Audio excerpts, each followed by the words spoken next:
Does Netflix count as online learning?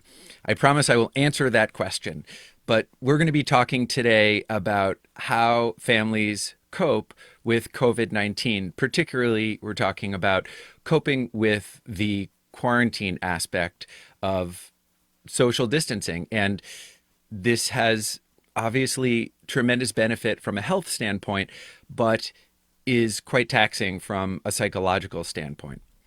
So, my name is Chris Thurber, and I am a clinical psychologist by training. During the academic year, I work as a mental health professional at Phillips Exeter Academy in counseling and psychological services. I have four wonderful colleagues. So the five of us meet the mental health needs of 1,060 students. During the year, I also travel to other independent schools for half day or a day of faculty development workshops. And usually, although I think this summer might be different, in June, I travel to camps and I provide staff training workshops as those camps are getting up and running. I worked for 33 summers at YMCA Camp Belknap, and I still work as an executive advisor, helping with fundraising, helping with strategizing. And of course, I was a camper there myself. So my professional career straddles independent school world and the camp world. But above everything, I am most proud of being a parent. My wonderful wife, Simonita, and I have two boys who are 15 and 17. And I think some combination of my experience with them, my experience talking with professionals at schools and camps, and maybe some of my formal education is informing what I want to share with you today. So 9 tips on how families are coping with COVID-19.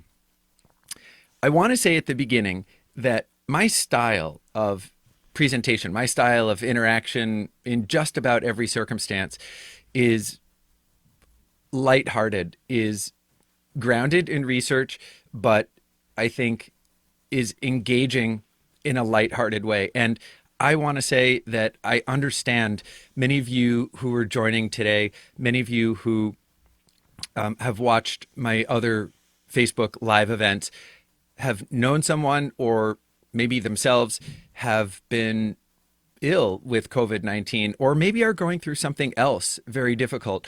So I don't want my lighthearted presentation today to be perceived as flippant, but I do want to acknowledge that despite having a sense of humor about the circumstance that we are all in, there are some grave elements of the circumstance we're in, and I don't mean to be dismissive of those at all.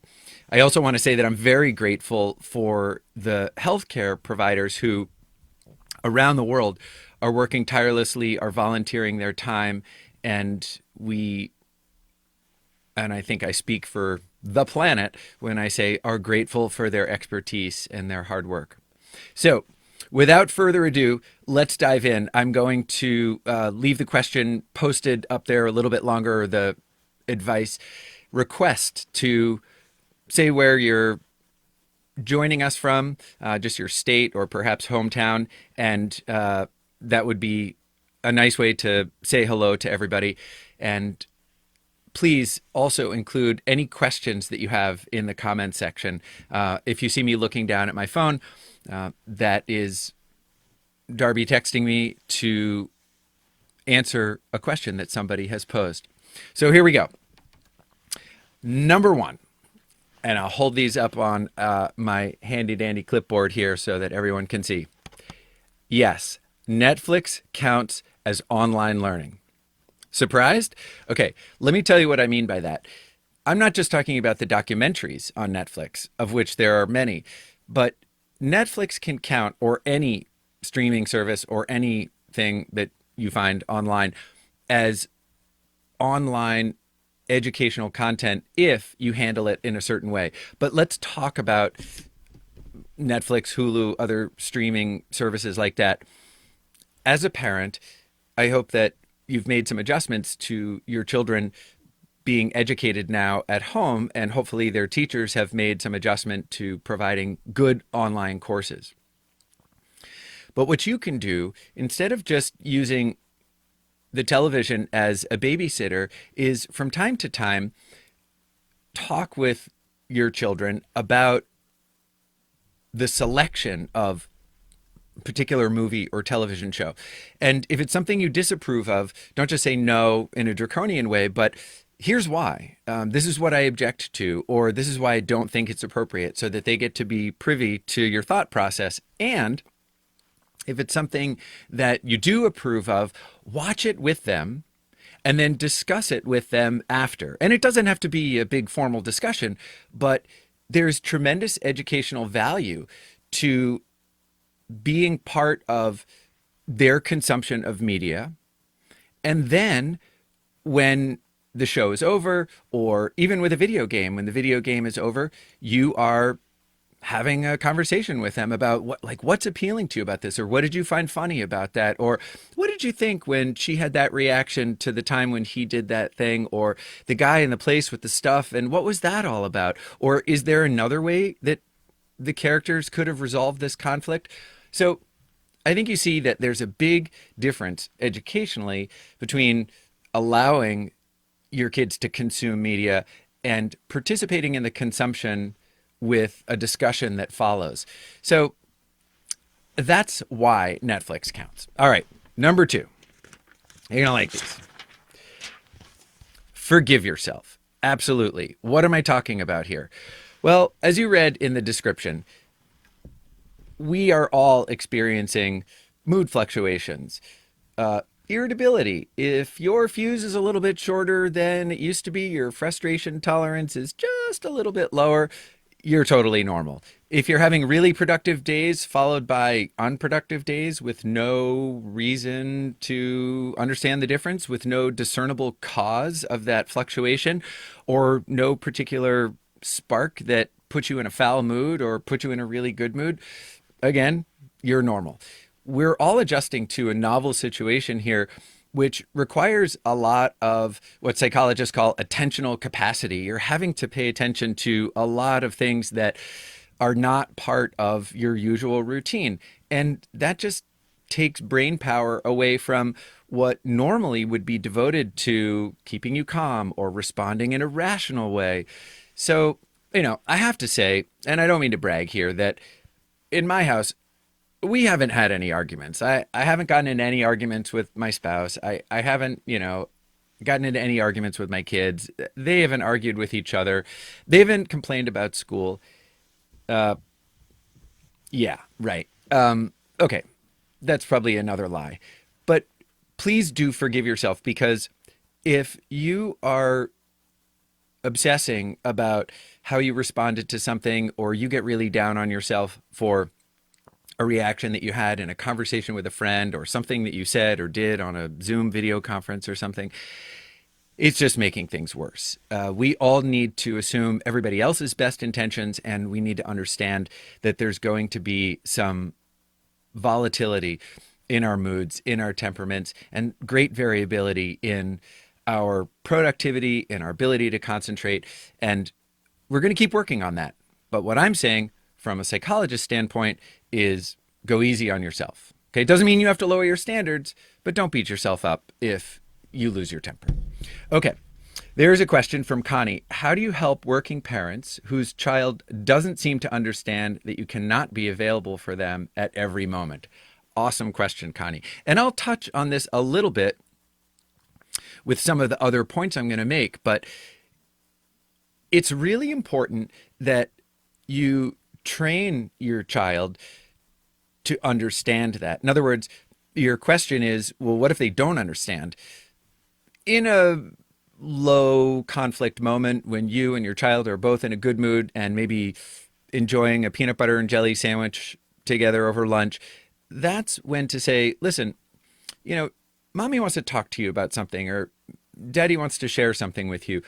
And I don't know how old your child is, but in an age-appropriate way, explain that you really like together time, you really like alone time, and sometimes you need privacy when you're in the restroom, or when you are needing to work, or when you're needing to make a phone call, something like that. And again, low stakes, low stress circumstance, explain to your child, like, Right now, we're together. We're really enjoying this together time. Uh, when we're done eating sandwiches, how about this? You can help me clean up a little bit, and then I'm going to wipe off the counters all by myself. And I would like you to go upstairs and uh, pick up your room all by yourself just for a couple of minutes. Okay, so that's the sort of training that I'm talking about. And then, really, after just 5 minutes of your child's alone, you're alone, join back up with your child and say, okay, so that was great. I really appreciated that. I was able to get the counters done. You made some progress on your room. And so I think it's that kind of experiential learning that will, even for the youngest kids, help them to see, well, when you're by yourself or you need some alone time, you haven't abandoned them and you're coming back. But the learning needs to happen in a low stress situation. It's really difficult when you're interrupted in the middle of a phone call and you have to, be curt with your child. They come away from that experience feeling like, well, this kind of solitary time is just associated with, anger or resentment, or, I like better when mommy's in a good mood, and that's when we're together. So kind of de-link those things. All right. Number 3, you've got to breathe fresh air. Now, two parts of that I want to talk about. One is the breathing and one is the fresh air. The very best way that human beings can lower their blood pressure and calm their thoughts if you're starting to get revved up is to breathe. And a very cool technique that a psychologist friend of mine, Sohoy Lee, taught me is square breathing. So you inhale maybe 3-4 seconds, you hold it for 3 or 4 seconds, you exhale over 3 or 4 seconds, you hold for 3 or 4 seconds. And so it looks like this.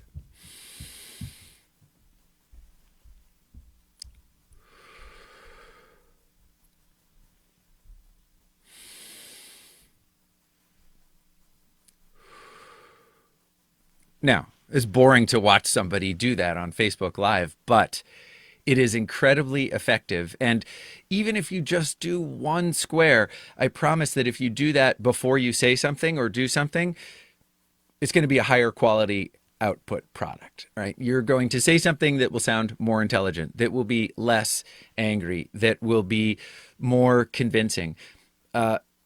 If you're really trying to sort of get a grip, which I think we all have struggled to do at different times over the last few weeks, square breathing is a fantastic thing to do. Now, fresh. Wow, we're spending a lot of time inside. And I understand, as do you, that has a purpose. However, you've absolutely positively got to get some fresh air. Everybody's housing is a little bit different. Some of you are in apartments, some of you are in condos, some of you are in shared living space, some of you are in a house. But hopefully you're in a place where you can crack open the window and get some fresh air. Hopefully you've got a mask and you can go outside and observe appropriate social distancing and get some exercise and fresh air at the same time. It is absolutely essential. Please don't let yourself fall into the trap of not getting fresh air, because it's really healthy and you really need it. Okay, number 4. Probably seen this before, and I'm going to tell you some new things about it. It is stick to a routine. Now, why is it important to stick to a routine?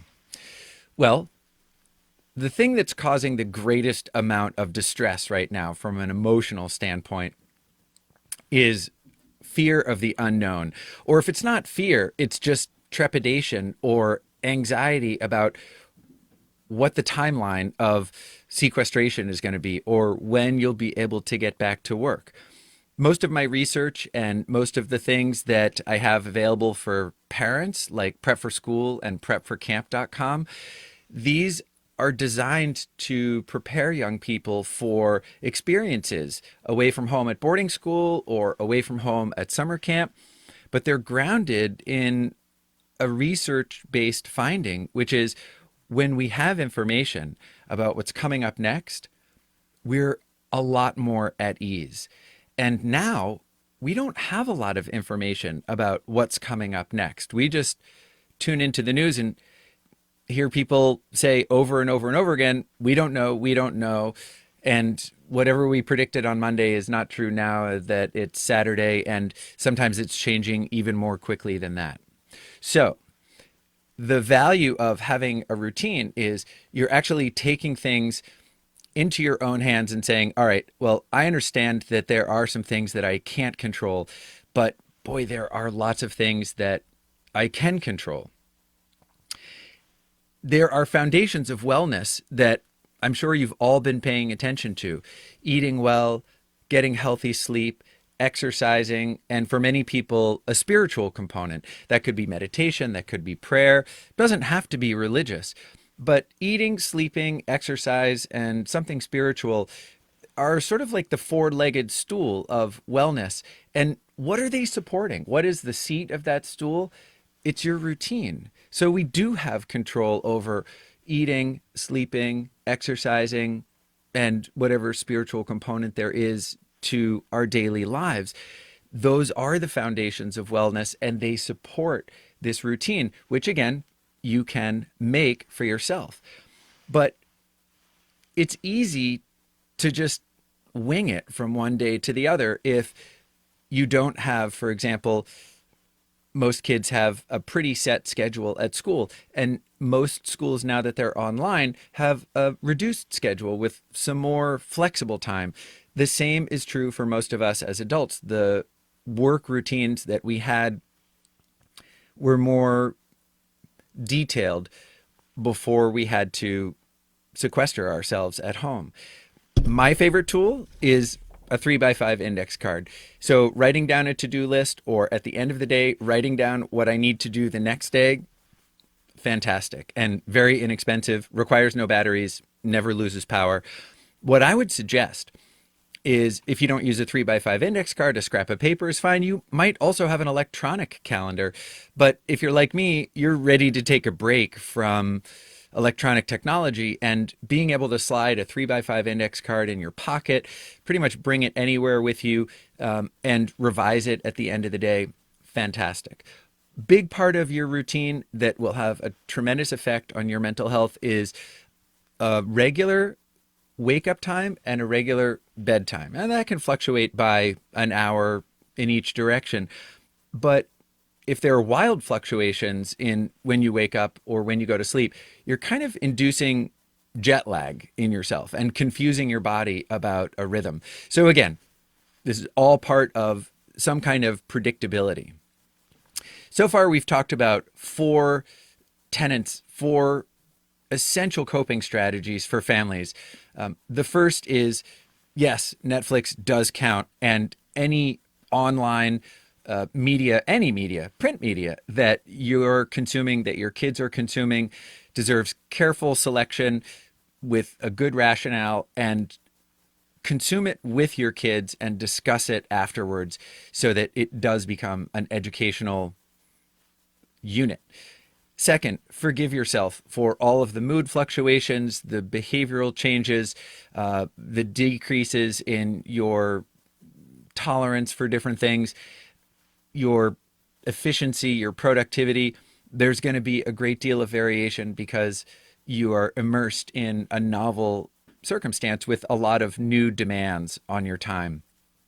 Third, breathe fresh air. Square breathing is just a fantastic way to lower your blood pressure and to think more clearly, and get some fresh air, at the very least by cracking the window open, hopefully by going outside in a safe way. And the fourth was establishing a routine, which introduces great predictability and controllability to your existence. And it's very grounding. All right, number 5, control what you can. Now, as I said, it's really important to make a distinction between what we can control and what we can't control. And again, this is important because some novelty is entertaining. Some spontaneity is really fun. But lots and lots of new things every day, not so much fun. And that's a lot of what we're encountering. So I want to share with you a little bit of a Jedi mind trick. And that is just changing the way that you think about all that's new and different. Now, You are probably each day saying to yourself, to your friends, to your family, you know, this is so unpredictable, or this is so new, or using phrases like the new normal, that sort of thing. I want you to actually go back to what you know hasn't changed. You're still the same person. When you get up in the morning, you're still you. That hasn't changed. Your values haven't changed. Your character strengths haven't changed. Lots of things about the world haven't changed. They're still the same. You know, the earth is still rotating on its axis every 24 hours. So, lest your thoughts be dominated by all that's new and different, I want you to introduce several times a day grounding thoughts about what is exactly the same and what hasn't changed. I think that's really, really important. All right, number 6, and this is the one I've been looking forward to the most. Number 6 is make happy. That doesn't even sound grammatical. What am I talking about? Make happy. Well, you've got to make your own happiness here when there are so many changes to the environment, to routines, and this threat of becoming ill, not just from COVID-19, by the way, but we're always attentive to our health and wellness. Now we have some added challenges, and we hear about hospitals not having enough beds, or we hear about triage of cases that are coming into clinics, wondering, well, what if I need help? What if there's something that, you know, I need a doctor or nurse to attend to, whether it's COVID-19 or something else? Well, an antidote, quite literally, to that kind of anxiety is to generate some authentic happiness in yourself by identifying what your character strengths are. Now, I'm not talking about skills here. People have different skills. In a minute, you'll see a couple of guys who are pretty good on the violin. I'm talking about character strengths like generosity or appreciation of beauty. I, for example, love to take photographs, and I love to share them. So it's partly an appreciation of beauty. It's partly just generosity in sharing them. I love doing things like this. If there is some understanding of our current situation that I can share with other people that might help them in some small way, then I feel like the day's been worth it. And that's how you make your own happiness. We're happiest when we're tapping into a character strength of ours in service to somebody else. You know, you can love pizza, but if you have 20 slices of pizza, it's going to make you sick. That's a pleasure. But a gratification is something that you never get sick of. If you're kind to someone and then kind again to somebody else and somebody else and somebody else, you never reach the point where you feel nauseated because you've just been too kind. That's the difference. And I think seeking gratification by tapping into some of your signature strengths in service to others is going to make happy, not just you, but other people as well. So here to present a good example of that, my boys have been doing Facebook Live on Tuesdays, Thursdays, Fridays, and Saturdays, an extension of their charitable work with a group called Two to Beat that they made up. They've raised more than $1,500 for the Boston Youth Symphony Orchestra, helps acquire musical instruments and lessons and tuition at music camp for deserving kids. And they've got something to share with you, so I'm going to step aside and let them go to town. Boys ready? Oh, yeah. All right. All right. So there are the chairs. Just move this out of the way.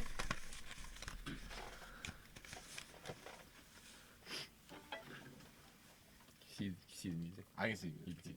Here we go. I'm ready. I'll Yeah. take two.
That was very cool. That's right. Appreciate. Oh, yeah. All right. Oh, yes, yes, yes. Okay, thanks very much. Yeah.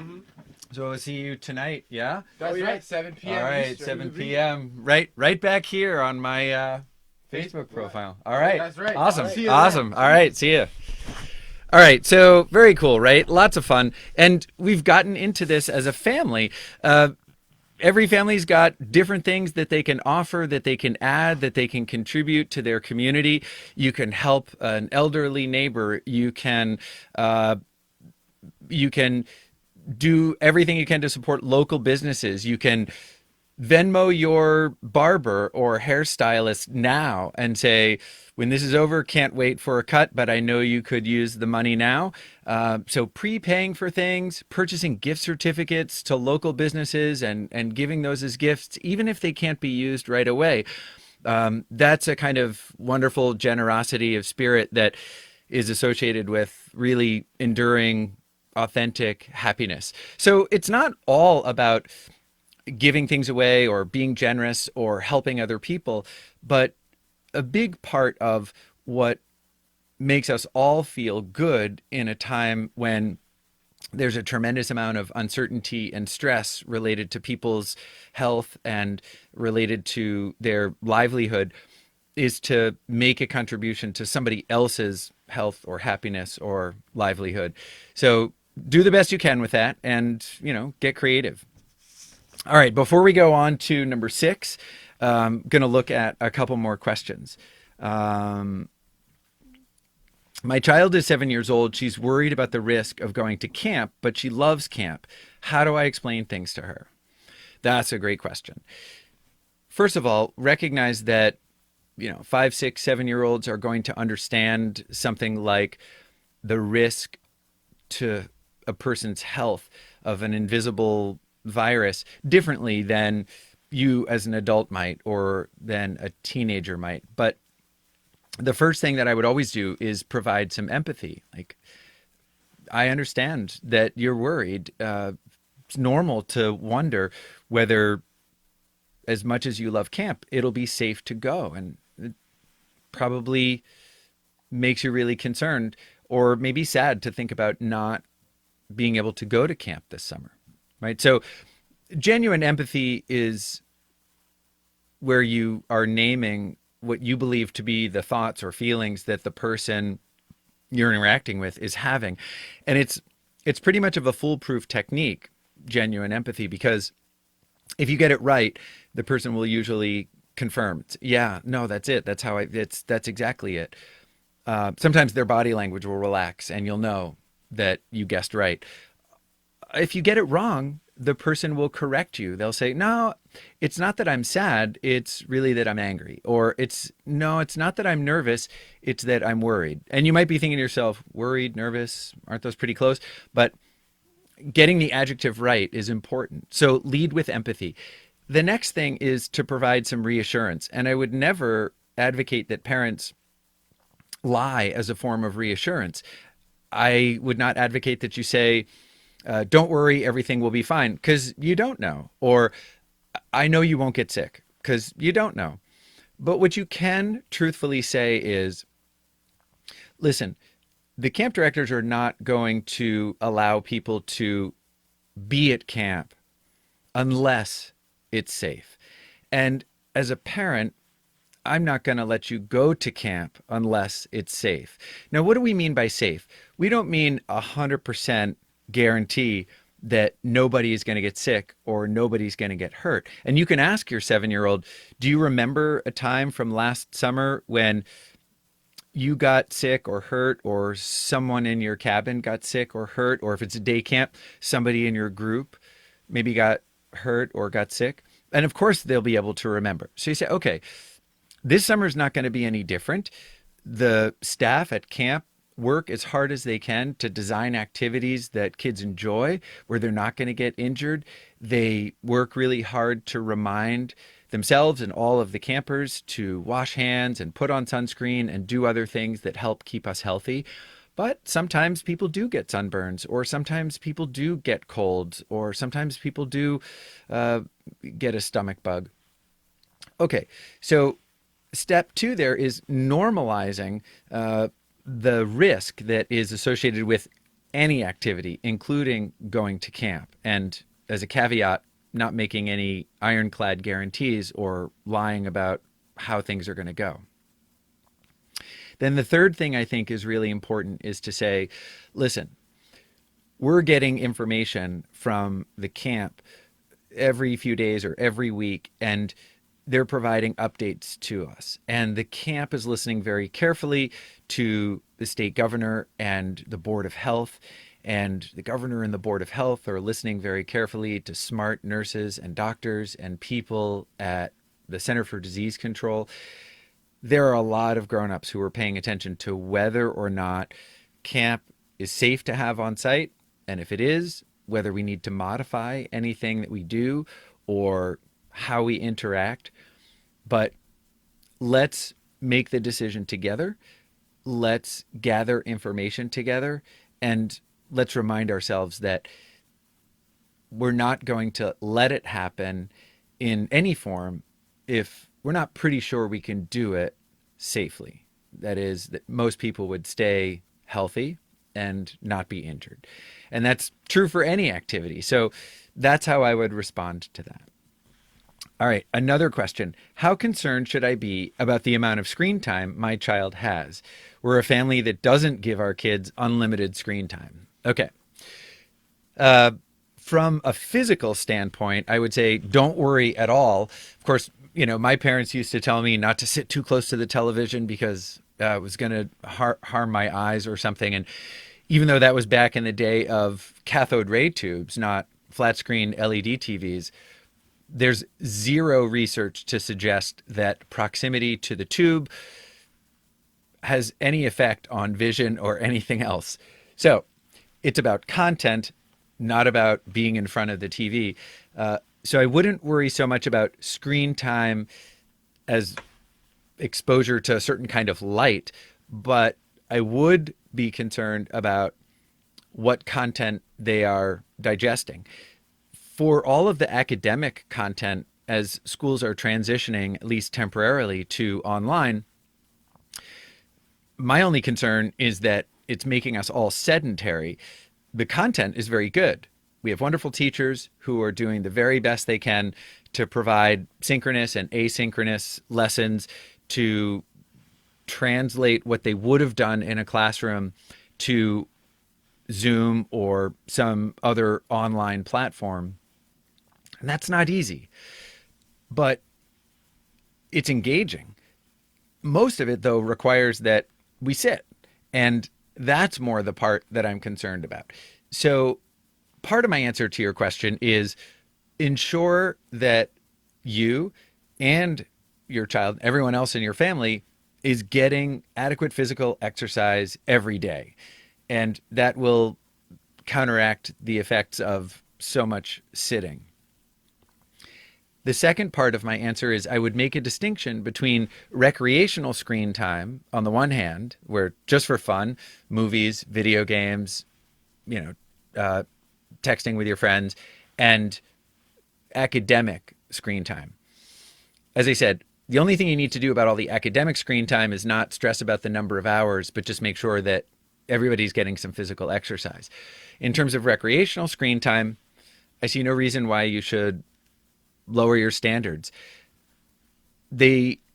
Most kids can spend just as much time outside, they just can't be with other people, as they always did. One caveat, though, is that it's hard to, or forbidden in a lot of places to gather, and I wouldn't recommend it. So if your child really enjoyed, playing Frisbee with the kid who lives next door, well, they can't do that. Not only are they now touching the same Frisbee and exchanging germs, right, but the other family's parents might not be letting their child interact in that way. So look, we have to follow all these social distancing guidelines. That's absolutely essential. However, it does mean that it does curtail a bit the ease with which we can get the kind of physical exercise we enjoy. So a little bit of an increase in recreational screen time. If your family limit was half an hour or 45 minutes or an hour, and you want to increase that given the circumstances to something like an hour and a half, okay. But I wouldn't lower your standards as a parent. So you're allowed recreational screen time, and here's the limit. And it's only allowed after your homework's done, your chores are done, whatever other responsibilities your child has. So again, I don't have any long concerns about, so much screen time, but I would make a distinction between academic and recreational. I'd make sure you get plenty of exercise, and I would not lower your standards. Maybe you want to change a little bit the amount of time, but that's still recreational like anything else. Okay. Next question. My teenager is missing prom and graduation. How can I help her grieve and move on? Well, you and I are in the same boat because Dacha, who just played the violin here, he is about to graduate. And it is, as you said, grieving a loss. That's really, really difficult. There can be a whole range of emotions associated with that. I think the most important two things are, number one, you need to introduce some kind of substitute ritual in your family to mark this wonderful occasion of your child graduating from high school. Maybe there are some people who are tuning in where you're graduating from college. But look, that needs to be recognized and celebrated. And if that has to be recognized and celebrated in the family, so be it. You should write your own commencement address and talk about what you love most about your child, what you're most proud of. People should get dressed up. You should make a special meal and mark with some really heartfelt sentiment and ritual that event. I don't think you can do some sort of equivalent substitute for prom, but there probably is, as part of the in-family graduation ceremony, something that you can do to, have fun together as a family.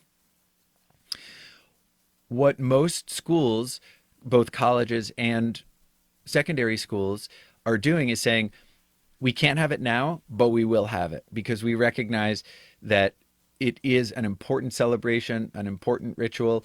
And so that might be a year from now, or maybe it's Labor Day weekend. But remind your daughter that there will be a graduation ceremony. She will get to walk across the stage and get her diploma. Actually, I think her diploma is probably going to be mailed to her, but she'll get to shake the hand of the principal or the head of school.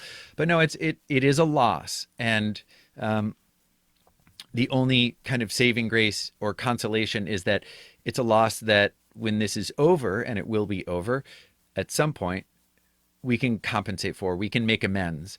It's just really hard to wait and really hard to not be enjoying a senior spring with your friends and have prom and graduation be the capstones. It's very, very disappointing. All right. 3 more. Number 7, take breaks. Now, isn't this intuitive? Okay, like all 9 points that I'm sharing with you today, I'm adding a spin that I hope you haven't heard before. What am I talking about here with taking breaks? Well, the hardest thing for anybody listening is taking a break when you've got little kids. Because some of you listening right now saying, Chris, don't be glib. I can't take breaks. You don't understand. I've got 2 kids under 4 years old. One of them's always needing something. I have no breaks. Okay. Get creative, if you haven't already, in these ways. First of all, if you have a parent or maybe even a grandparent or a neighbor who is a close, trusted friend that you can video conference with, who is willing to read a story or play a game or entertain your child for, let's say, 15, 20 minutes, then you can take a break. That's, 15 minutes is about what we all need to at least do a partial reset and just regain our composure or take a breather. Longer respite is wonderful. If you have a partner or spouse who can watch the kids so that you can, go for a jog if your community allows that, or, do something else, meditate or listen to music or paint or draw or talk to your best friend on the phone, whatever it might be. Obviously, if there's more than one caregiver in the house, take turns. If there's not more than one caregiver in the house, take a short turn in an age appropriate way with a friend or neighbor or family member who can be online with your child. Now, obviously, if they're an infant, that doesn't work as an option, but hopefully they're taking a nap, and hopefully during that nap, you're not madly running around taking care of things around the house or something, but you're giving yourself a break. We all need time to reset. You will be your best self if you give yourself a break. And multiple breaks during the day, I think, are indicated for all of us. So you've got to be able to do that. I even had a parent say to me the other day, it's been so hard just to get 15 minutes to myself. Even when I go to the bathroom and close the door, my toddler is knocking on the door. They want to be with mommy or they want to be with daddy. Well, this parent said, what I started to do is say to my 3-year-old, 3.5-year-old, now we're going to have some quiet time. And just like you might at preschool, you can curl up on a rug or on a pillow or on the floor, and take a little nap time. Maybe your toddler's even going to fall asleep. But almost every child can get used to that as part of the daily routine. Just now we're going to have some quiet time. And if you're thinking to yourself, I need some peace and quiet, I need to just be able to, meditate, or I need to be able to make a phone call, or I just want to be able to, cook, but without being interrupted. See if introducing some quiet time, but marked by, a little cushion or rug or something that separates it from just, hey, stand over there or don't bother me. I think that a lot of kids can sort of be trained to integrate that into their daily schedule. All right, fantastic. Here we go. Number 8, find anchors. All right. Now, what am I talking about here? Not the kind of anchors that would hold the ship in place, but something that is going to hold us in place psychologically. One of the things that has happened to a lot of people during this kind of quarantine is it feels like a vacation, or maybe it felt like a vacation at first when Monday morning you didn't have to show up for work, and then you didn't have to show up Tuesday or Wednesday. Yes, you were working from home, but there's something about the trappings of the environment, just being at home, that makes it feel like a weekend. And we've kind of had it looking and feeling in some ways like a weekend for a month, or for some people more. So what to do about that? The problem is some of the things that you might indulge in on a weekend, like you're going to have a drink or two, or you're going to stay up late, or you're going to binge watch your favorite series. I've spoken to people for whom that has continued. So they're drinking more than they otherwise would. They're routinely staying up later than they otherwise would. They're getting a whole lot less exercise than they otherwise would. They've stopped going to church services, or if church services or synagogue or mosque services have been canceled, they're not observing anything at home. They're not substituting any, personal observance or prayer for what they're missing. So we've got to identify what those anchors were for us. Healthy sleep, healthy routine, eating well, not overindulging in late nights or lots of recreational screen time or alcohol, and kind of return to the good, healthy habits that were our psychological anchors before quarantine, before social distancing. All of us know what those anchors are, and you probably know the ways in which, you've let things slide a little bit. I actually think that when you get up in the morning, you should change into decent clothes as if you were going to work. You don't need to get as dressed up. But again, if you spend all day in sweatpants or your pajamas, even if you're getting work done, you're giving yourself cues that this is different. It's more lax. You can kind of let things go, and you've sort of gone a bit adrift and weighed that anchor. Where I think actually we should be looking at what were our anchors in the past, spiritually, from a health and wellness standpoint, what helped us observe good habits, and let's return to those good habits. Okay, and number 9, and then we'll get to a couple more questions before we wrap up. Express gratitude. All right, again, something that you may have heard others say. I'm going to put a little bit of a different spin on it.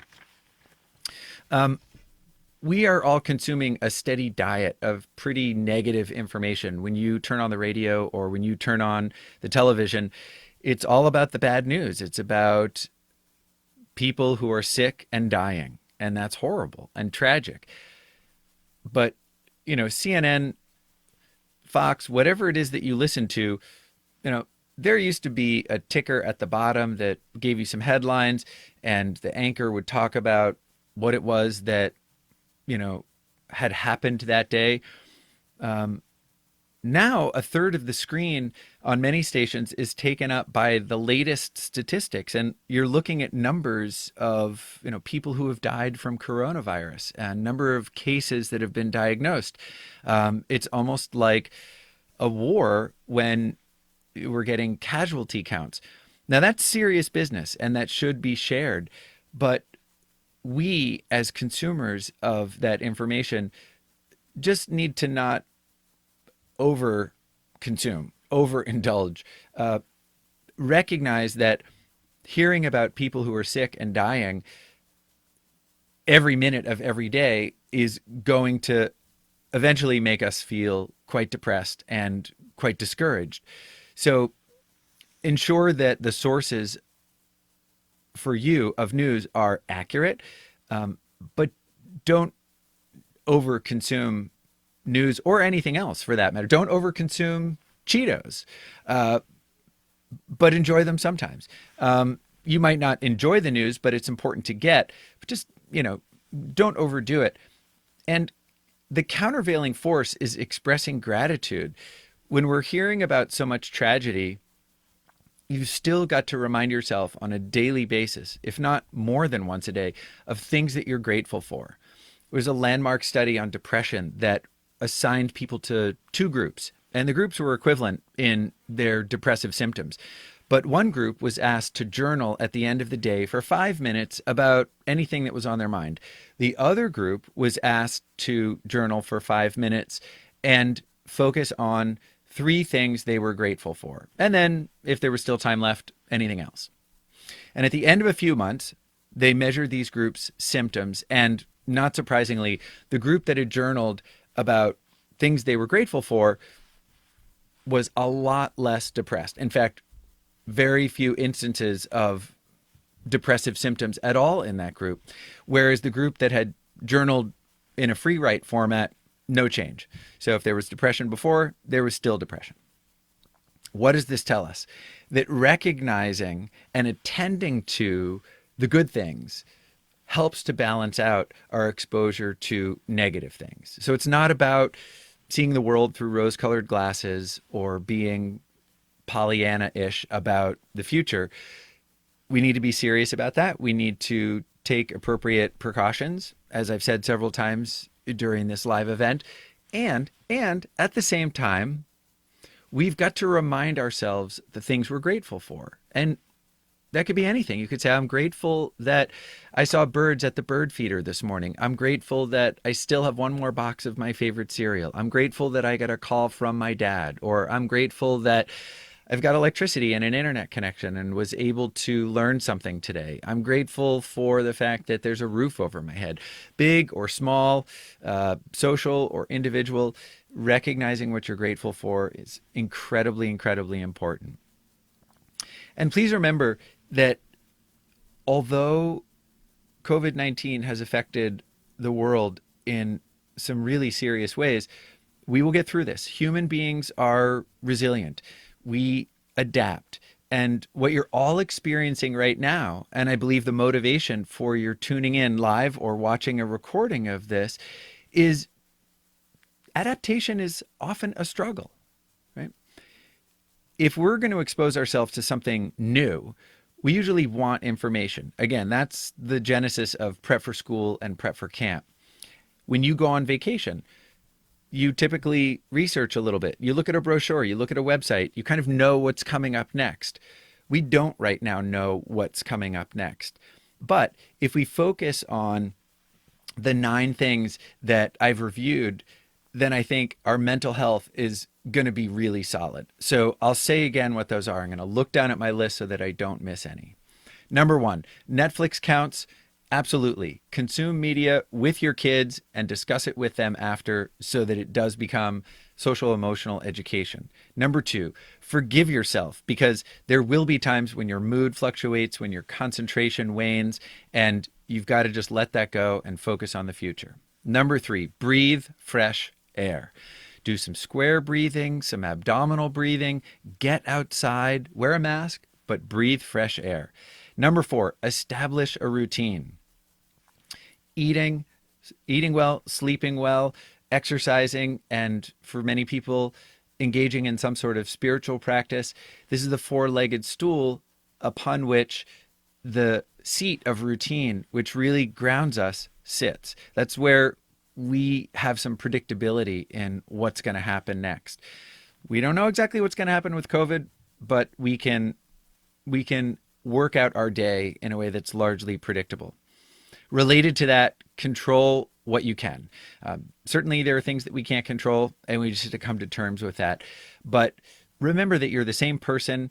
The world is still spinning on its axis. You still have the same character strengths. And related to that, number 6, your character strengths are things that you should be tapping into, especially in service to other people, if you want that enduring kind of deep gratitude and happiness.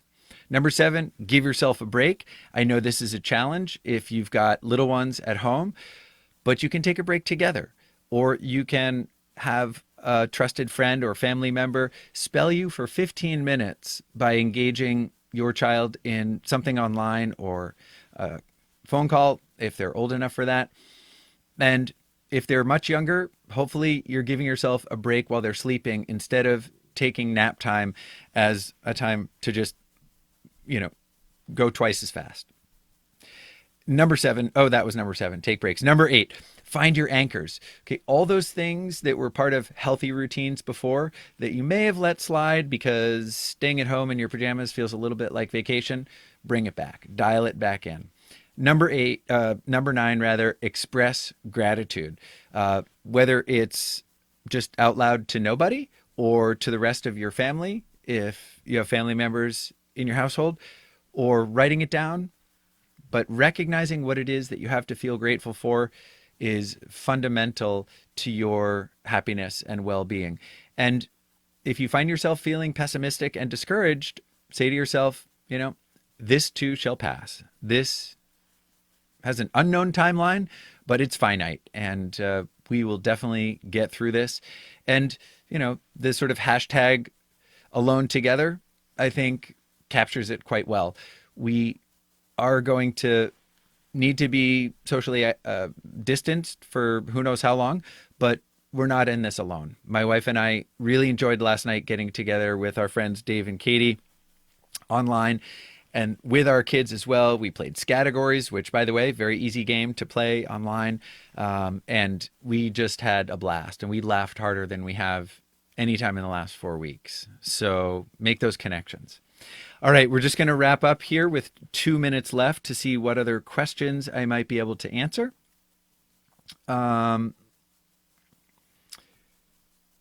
Okay, it looks like I got to the last one, which was about missing prom and graduation. And again, that's a pretty significant loss. I should also say that it is for adults too, for the adults who wanted to attend that, for the parents, for the caregivers, the grandparents. But you make a substitute ritual at home and you await the the sort of delayed graduation, because it definitely will happen. All right, so we've reached the end of our hour, and I'm so excited to have had so many people tune in. So grateful that I was able to share with you some of the things that my family and other families have found work for them. I hope you got a nugget or two of wisdom, and there are some things that you want to try. Certainly, I will have this posted on my YouTube channel, which is Dr. Chris Thurber, just Dr. period Chris Thurber. That's my YouTube channel. My website is drchristhurber.com. Again, DrChrisThurber.com, drchristhurber.com. And I want you to visit prepforschool.com and prepforcamp.com. Right now, we're not sure what the summer is going to look like, but I'm always creating new content that helps young people and their families adjust to school and camp and other powerful learning experiences. So the world is changing around us, but we're going to push through, and I'm glad you were here to share your thoughts and comments and questions with me. Stay tuned, my Facebook page. Follow me on Instagram, friend me on Facebook, follow me on Twitter. You can find all of my social media on my website. Again, is drchristhurber.com. Many thanks to my colleagues, Stephen Bernstein and Darby Dame, for supporting all of the educational work that I do. And I look forward to seeing you at the next Facebook Live. I'm Chris Thurber. Thanks, everybody. Have a wonderful weekend. Take care.